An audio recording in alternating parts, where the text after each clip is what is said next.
ئێرە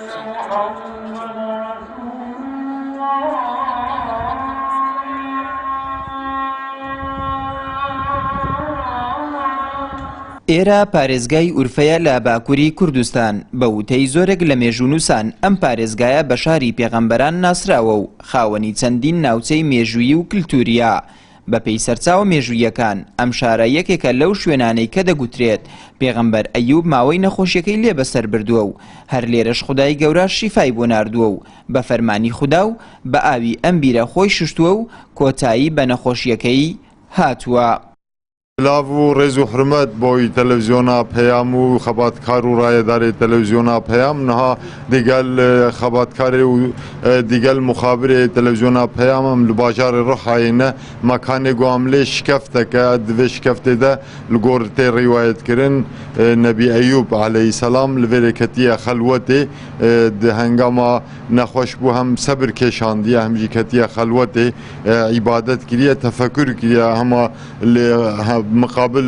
شکفته بیرک هیا دبیجنا ایوب علیه السلام جوی بیره آف جی خواریه جبر وی که هم لبا خلق رحای هم جی میوانش در دوری رحای جدر وی باجار رحای گوتنا محقق و شکفته زیارت دکنه. اف جه گرک مهم ابو بسلمانا کو وره بوم دیار کردن کو صبر تشتکی مهمه به هر مصیبته که او مرو خلوی جهی گرتی چند ساله پشتینگی گشته هدف خو گشته آرمانجا خو ویت ام سلمان جه هم میگه و ما هدف که هبیتن مرو صبری بکشیدن دا مرو بگهیده چونکی او والد ما وگرینه صبر خیره درگهت خیره وقت کرد بمروی انسان لازم صبر بید درگهت همه آرمانجا نخوشی ده انشالله دست شفا بهتن هر تشتکی بیتن یه دینی به دنیا بی صبری صاحب کشیدن صبری سر نخوشاب کشیدن ده ابد بیت درس بومه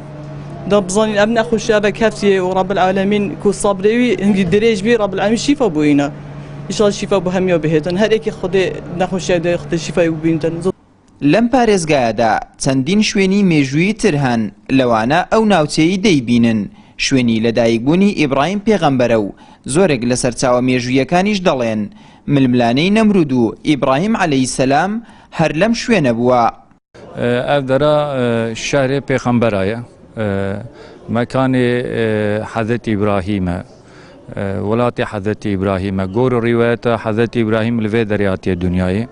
جێک و حەزەتی ئیبراهیم هاتیە دنیا شکەفتاوی لەورە مەغارا کولی هاتیە دنیایە لەورا پشتە حەزەتی ئیبراهیم مجادلا حەزەتی ئیبراهیم تەوحید مجادلای وەختا دەست پێ دەکە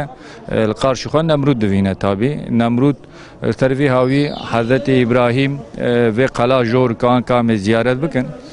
vê qala Nemrûd e û Hezretî İbrahîm ji terefî Nemrûd askerê Nemrûd bi mencenîxê tê davêje nav ar nav agir gor rîwayeta dîsê tabî li vir dikeve nava serviya wî bölgekî li vira gelek Müslüman tên temaşa tên ziyaretê li vira vêga ev duroyê welatê Amedê İttihadul Ulema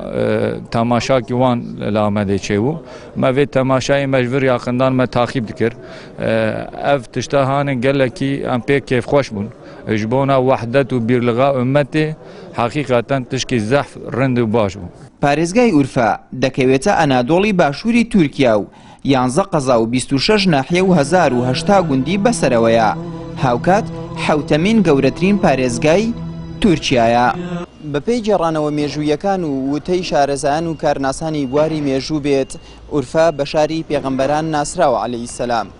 هەر بۆیەش مسڵمانان لە تەواوی وڵاتانی جیهانەوە ڕووی تێدەکەن بەهۆی ئەوەی چەندین شوێنی گرنگ و مێژوویی لەم شارەدا هەڵکەوتوون. ئاراز ڕەسوڵ کەناڵی ئاسمانی پەیام ئورفە.